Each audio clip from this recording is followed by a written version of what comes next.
s'annida più florido il suol, sai dove sorride più magico il sol, sul mar che Africa d'Ol, Tripoli, bel suol d'amore, indubbiamente la canzone più importante nonché volto iconico dell'impresa di Libia, indubbiamente la guerra più importante a cui ha preso parte l'Italia dalla sua fondazione e quindi, giustamente, quella di cui sappiamo meno. Oggi parliamo della campagna di Libia o guerra italo-turca e scopriremo come mai questo conflitto abbia innovato tutto il mondo militare. Seguiremo le fasi della guerra, daremo uno sguardo all'Africa e all'Europa agli inizi del Novecento e spiegheremo come mai questo conflitto bellico ha spalancato le porte alla Prima Guerra Mondiale. Lo sentite il mal d'Africa? Ecco a voi l'impresa di Libia. 1861 nasce l'Italia, monarchici, cattolici, repubblicani, laici, liberali, tutti diversi ma tutti capaci. Neanche il tempo di completare l'unità d'Italia che il paese già ragiona in politica estera. Nel 1868 infatti viene siglato il trattato italo-tunisino. Accordo che favoriva scambi commerciali con la Tunisia, benefici per i numerosissimi italiani residenti allora in Tunisia e tutelava gli interessi tunisini risalenti al periodo preunitario. Già qui devo soffermarmi su questo dettaglio. L'Italia non è ancora terminata proprio a livelli geografici, ma già si pensa all'esterno, già si pensa al di fuori. E cosa vede l'Italia quando si pensa al di fuori, quando si pensa in politica estera? Ok, a nord siamo protetti, ci sono le Alpi, a est e a ovest ci sono i mari e sono regolamentate le acque, sono in mano un po' a noi, un po' ai francesi, gli inglesi, gli austriaci, quindi bene o male coi trattati internazionali siamo coperti, ma a sud siamo scoperti. Ci serve qualcosa per ripararci a sud, per schermarci anche dal basso. Un lato su 4 dell'Italia è vulnerabile. Cosa c'è sotto di noi? Guarda, il primo territorio utile, la Tunisia. Perfetto, la Tunisia è piccola, tanto a noi non ci serve qualcosa di grosso, già ci vivono delle minoranze italiane, soprattutto siciliani, dobbiamo far entrare la Tunisia nella nostra sfera di influenza, così almeno siamo schermati a sud.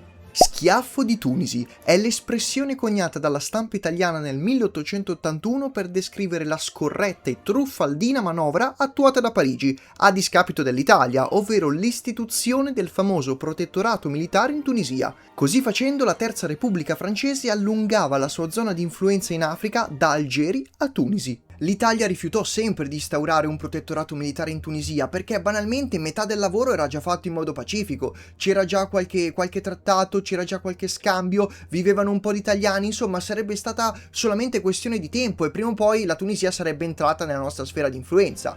Parigi però decise di no. Nel 1881 quindi l'Italia perde una delle zone più strategiche che potrebbe acquisire. Vale la pena ricordare che nel 1869 era stato inaugurato il canale di Suez, su progetto dell'ingegnere italiano Luigi Negrelli. Vuol dire che il Mar Mediterraneo tornava a essere protagonista del mondo dopo circa 4 secoli, in grosso modo da quando l'Europa aveva scoperto le Americhe. Il canale di Suez vuol dire che quando io importo merci e spezie dall'India piuttosto che dall'Asia, allora posso tagliare dal Mar Rosso al Mar Mediterraneo, senza bisogno di circumnavigare l'Africa ogni volta, entrare nello stretto di Gibilterra o in alternativa risalire verso la Manica e il Mare del Nord, un vantaggio non indifferente. Ci avviciniamo alla fine del XIX secolo e detto in maniera assai brutale, lo spazio in Africa sta finendo, è la fine del cosiddetto Scramble of Africa, ovvero quel processo in cui le potenze europee giocarono a ritagliarsi i territori, tutti i territori del continente equatoriale. L'Italia non può essere da meno. Alla conferenza di Berlino del 1884 si cerca di dare una regolata alla situazione in Africa, vengono tracciati i confini definitivi,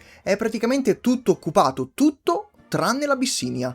Anche se questa viene garantita come libera, in realtà nel 1889 l'Abissinia firma con l'Italia il Trattato di Uccialli, trattato che vincolava l'impero etiope allo Stato italiano, senza dirlo troppo esplicitamente. Il trattato diceva esplicitamente che in politica estera l'Etiopia deve necessariamente passare per l'Italia, quindi di fatto obbedire. Tempo zero, i rapporti tra i due paesi iniziarono a sgretolarsi. La rottura definitiva si ebbe con l'occupazione italiana del Tigre, territorio autonomo ma di fatto inglobato nell'impero etiope. Nel 1895 comincia quindi la guerra d'Abissinia, campagna militare che si concluderà con la terribile disfatta di Adua. La disfatta di Adua è stata una macchia indelebile nella politica italiana fino al 1935, fino alla campagna d'Abissinia. Nonostante i motivi della disfatta di Adua, quindi una popolazione ostile, un territorio veramente difficile dove insediarsi, la mancata logistica, la pessima preparazione dell'esercito, quindi tutti i motivi validi, non bastavano. Non era neanche concepita infatti che durante lo Scramble of Africa una delle potenze europee, come giocavamo a chiamarci, potesse perdere contro una nazione africana. I paesi africani non sono nemmeno dei veri paesi, dai, ci sono le tribù, hanno le lance, le fionde, noi andiamo lì, in 448 sbaragliamo tutto, ci mettiamo l'ambasciatore che governa questo territorio immenso tracciato a tavolino con righello, prendiamo le risorse e basta. Non era nemmeno possibile concepire l'opzione che una delle grandi potenze europee potesse perdere in Africa. Ecco perché per decenni la disfatta di Adua è stata una pesantissima umiliazione per l'Italia. Tic tac, il tempo scorre, l'Africa si sta esaurendo e la tensione in Europa aumenta. Inizia a diffondersi il nazionalismo italiano, ennesimo nemico, insieme ai socialisti, di questa classe dirigente ancorata alla destra storica e alla sinistra storica. L'Italia è umiliata a livello internazionale e soprattutto, cosa decisamente più importante, è ancora scoperta a sud. L'occasione arriva nel 1902 con l'accordo segreto tra Italia e Francia. L'Italia, in barba all'alleato tedesco, appoggiava l'espansione francese in Marocco. In risposta la Francia avrebbe appoggiato l'espansione italiana in suolo libico, nel dettaglio in Tripolitania. La Tripolitania è formalmente un protettorato ottomano, non c'è da scherzare. Nel 1908 però il sultano viene obbligato a rimettere in vigore la Costituzione, segno di debolezza. Nel 1910 il nazionalismo italiano è talmente maturo che viene creata l'Associazione Nazionalista Italiana e finalmente i tempi sono maturi. Nel 1911 quindi inizierà la guerra di Libia e la guerra di Libia è quindi il risultato di questi 4 fattori. Siamo scoperti a sud, la cosa fondamentale, c'è stata la disfatta di Adua, ci sono i nazionalisti che spingono e si sente odore nell'aria che l'impero ottomano è agli sgoccioli. Nel settembre del 1911 i bersaglieri sarebbero partiti alla volta di Tripoli. Prima di concentrarci sull'effettiva guerra, quindi inizio, svolgimento e fine, vorrei ritagliare un attimo di tempo per dire a cosa stiamo facendo la guerra? Per noi la Libia oggi la conosciamo, è quello scatolone di sabbia coi confini artificiali, ma quei confini non rispecchiano quelli che storicamente sono i confini tribali della Libia e dei suoi territori interni, ovvero la Tripolitania, la Cirenaica e il Fezzan. Le tribù libiche poi andavano a mischiarsi col fattore ottomano. Quanto effettivamente l'impero regnava in quei territori? Negli anni 10 del Novecento la situazione era questa. La Libia in realtà c'è come non c'è. I territori libici sono spartiti. Da una parte abbiamo la Tripolitania ottomana e dall'altra parte il regno Senussi. La Tripolitania era formalmente il vilayet ottomano di Tripolitania, quindi una provincia imperiale. Di fatto però la presenza ottomana sul territorio si limitava a poche migliaia di uomini, al pari di una rappresentanza formale. Il nucleo della Tripolitania era costituito da tribù arabe e berbere, accomunate dalla religione islamica. L'Islam era letteralmente l'ultima cosa che teneva ancorata la Tripolitania a Istanbul, dato che prestigio militare se ne vedeva ben poco di ultimi tempi. Però anche l'Islam era a rischio ultimamente perché lì di fianco si estendeva l'ordine Senussi. I Senussi furono un movimento di stampo politico, militare e religioso, profondamente spirituale che riuscì nel grande intento di far collaborare le tribù del Nord Africa. Col tempo si militarizzarono, avendo come obiettivo la liberazione dei territori africani dalle potenze coloniali. Combatterono in Algeria contro i francesi, contro gli inglesi in Egitto e contro gli italiani durante l'invasione della Libia. Non fraintendetemi, non è che i Senussi erano alleati col sultano, I turchi sono coloni esattamente come gli altri, però quantomeno sono il male minore. Quantomeno loro sono musulmani a differenza degli altri. Da una parte quindi abbiamo l'Italia, potenza coloniale in ascesa, che ha giocato bene le sue carte diplomatiche e che è riuscita ad aprirsi il benestare per la campagna di Libia, paese che dispone di un esercito moderno, sistemi di comunicazione all'avanguardia, una marina che ha il suo fiore all'occhiello e qualche altra sorpresa che vedremo dopo. Certo, anche una notevole pressione nazionale e internazionale per via della disfatta di Adua, senza contare che non sono del tutto scomparsi i problemi inerenti alla logistica e all'organizzazione. Inoltre l'Italia ha zero, e dico zero, esperienza nei teatri desertici e nelle operazioni di lunga durata, specie quando queste evolvono in guerriglia. Dall'altra parte abbiamo la combo Tripolitania ottomana e ordine Senussi, Senussi, guerriglieri motivati, maestri nel padroneggiare il deserto, sono completamente votati alla causa, avendo a disposizione non solo soldati ma anche reti di spie e servizi di informazione. Dall'altra parte però potenza bellica proprio poca, equipaggiamento vecchio, tattiche vecchie, addestramento militare antiquato. Gli unici militari che potevano essere chiamati tali erano i soldati ottomani, e questi erano la minoranza della minoranza, senza contare che non è che gli uni con gli altri erano proprio amiconi, ecco, era una grossa alleanza di convenienza. Ultimissimo protagonista della guerra di Libia, protagonista quasi secondario, anzi direi proprio terziario, il Chedivato d'Egitto. Il Chedivato d'Egitto è formalmente un dominio ottomano, ma in realtà è un protettorato britannico. Stessa identica cosa della Tunisia, formalmente rimaneva sotto dominazione ottomana, ma di fatto era un protettorato francese. E tra l'altro, piccola curiosità, questa è la condizione che avevano offerto gli ottomani all'Italia prima della guerra.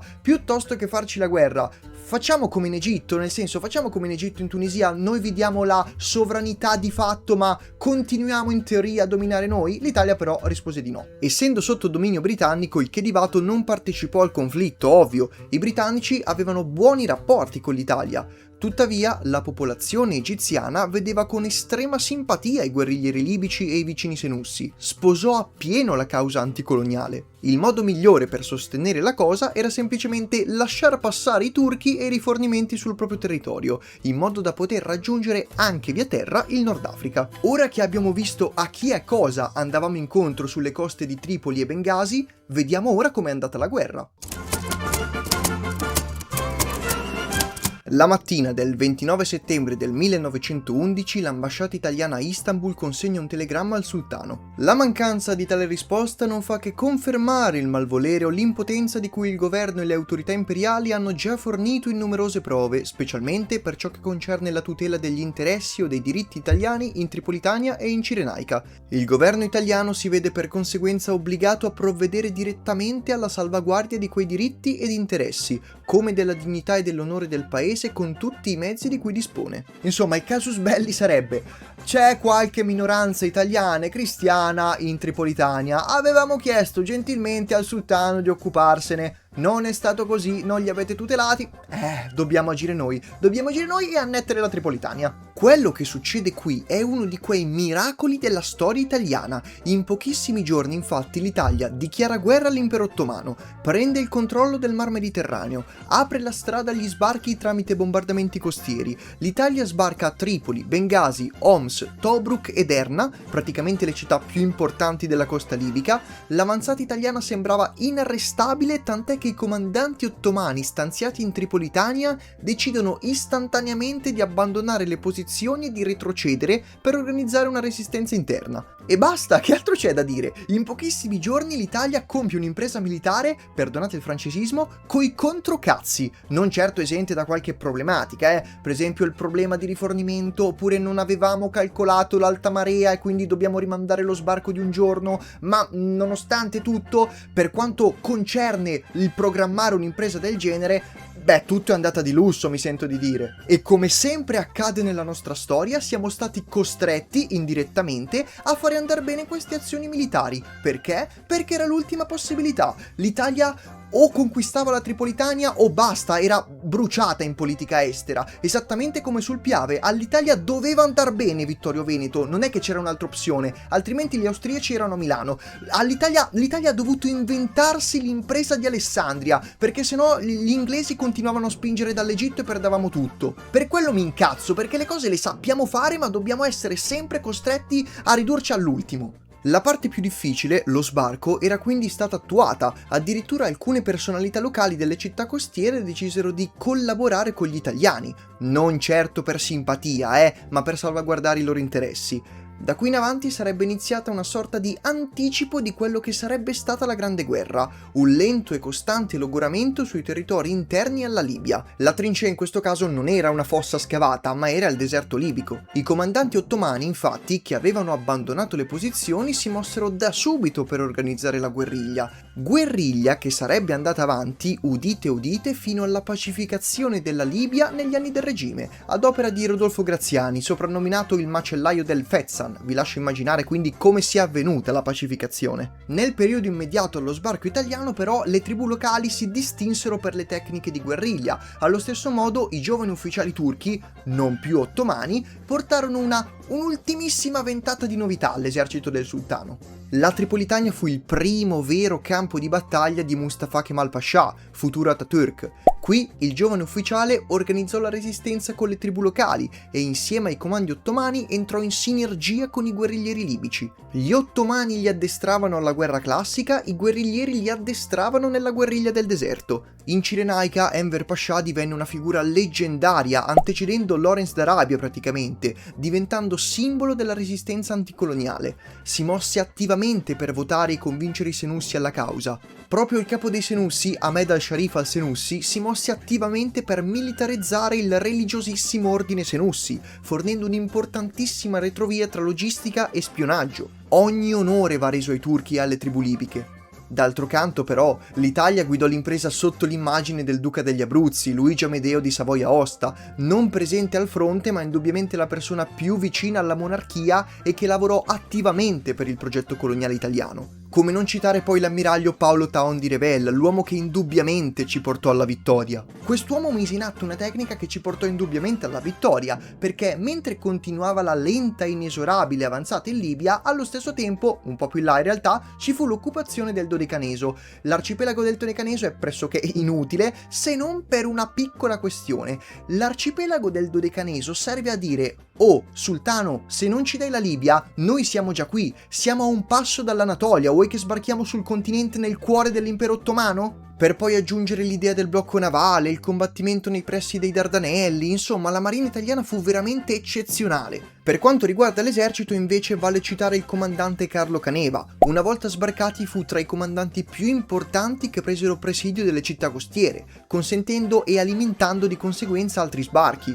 Meno abile indubbiamente nella guerriglia e nella resistenza delle tribù locali, ma mi sento di chiudere un occhio, insomma, era la prima volta che si faceva la guerra nel deserto. Da questo momento in avanti inizierà la seconda fase del conflitto, ovvero la controffensiva turca. Vale la pena citare la battaglia di Sharashat e la battaglia di Enni, entrambe terminate però con la difesa italiana, ma soprattutto inizierà la guerra nel deserto. Le famose guerriglie e controguerriglie, combattute negli unici luoghi strategici del Sahara, ovvero le Osi.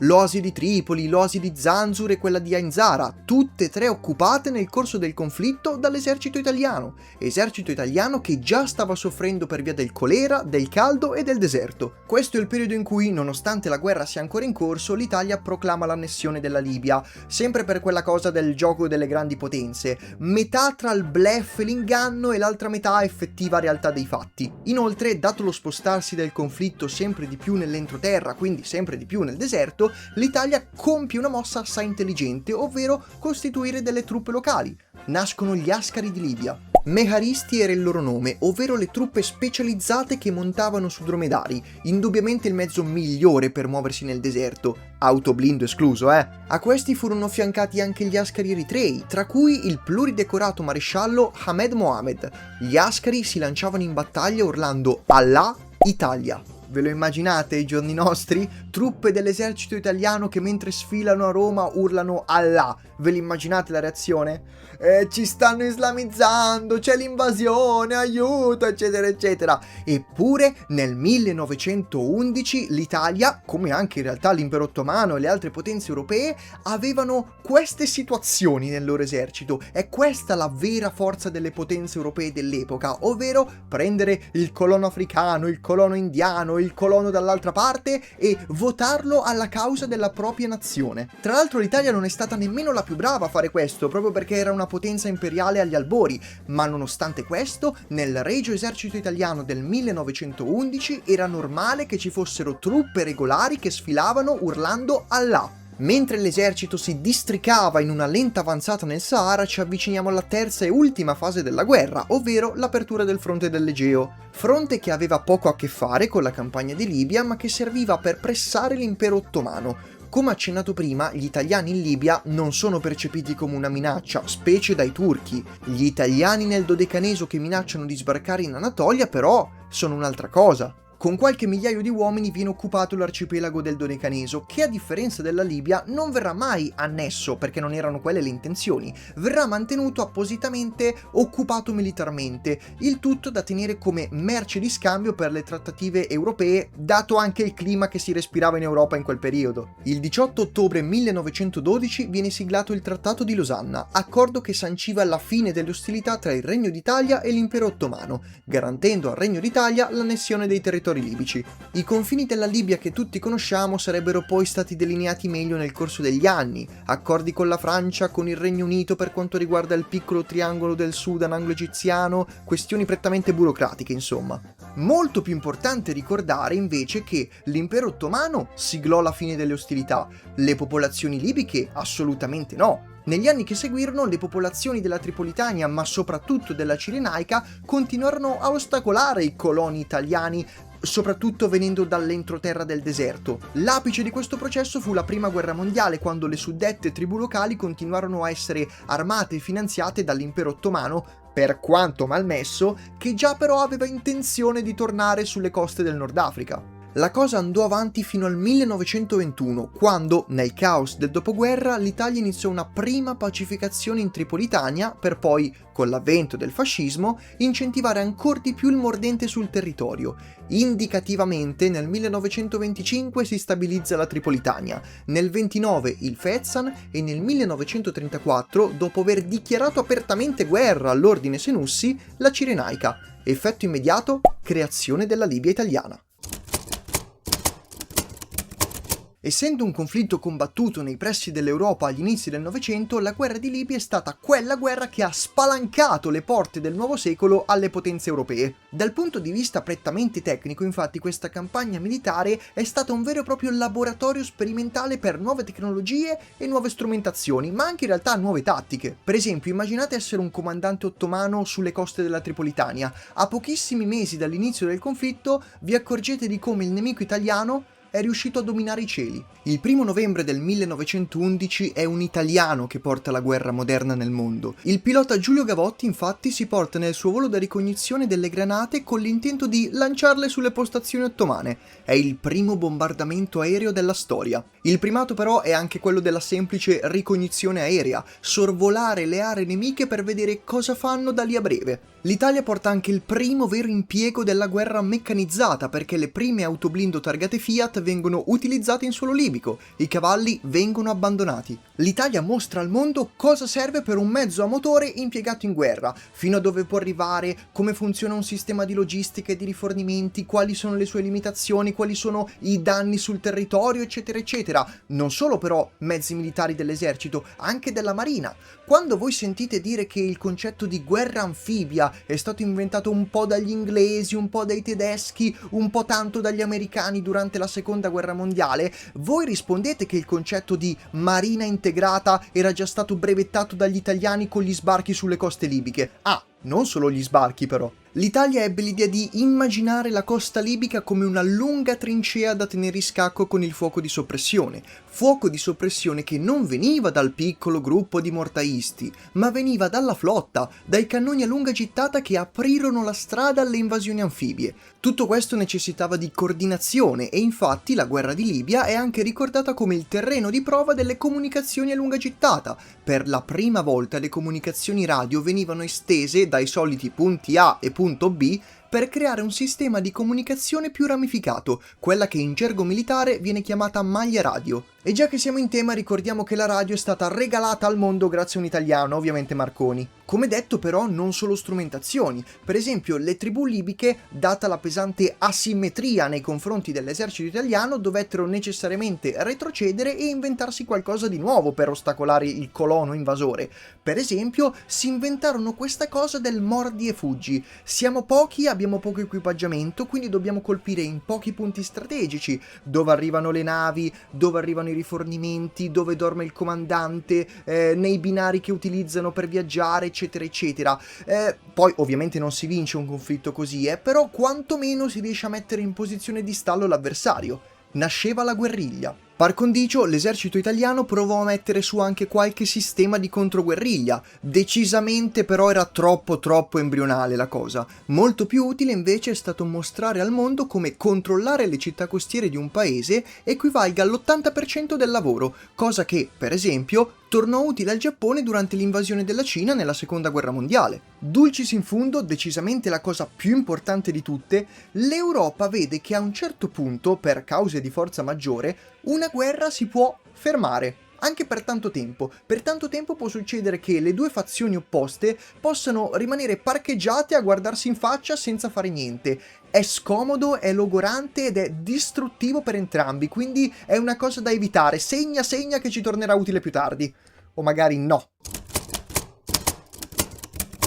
Finalmente arriviamo a un argomento decisamente più discorsivo. Mi piacerebbe sentire caldamente la vostra opinione nei commenti, perché la reputo veramente un'argomentazione interessante. Vi introduco la cosa citando direttamente le fonti dell'epoca, ovviamente tradotte. I documenti in politica estera del Regno di Serbia riportano: gli eventi in Tripolitania hanno rivelato che l'impero turco non è più capace di difendere le sue province. Questo rafforza la nostra convinzione che il momento di liberare i nostri fratelli sotto il giogo ottomano sia vicino. E ancora, se l'Italia, che non è tra le grandi potenze, ha potuto umiliare la porta, allora anche noi, uniti, possiamo reclamare ciò che ci spetta nei Balcani. Dai, vabbè, però sappiamo come sono i serbi, sempre pronti a scattare, poco affidabili. Sentiamo cosa dice la Bulgaria. Ivan Geshov è stato il primo ministro del Regno di Bulgaria tra il 1911 e il 1913. Nelle sue memorie riporta: se l'Italia, che non è tra le grandi potenze, ha potuto infliggere una simile umiliazione al sultano, quanto più noi possiamo riuscire, mossi dal dovere nazionale, a liberare la Macedonia.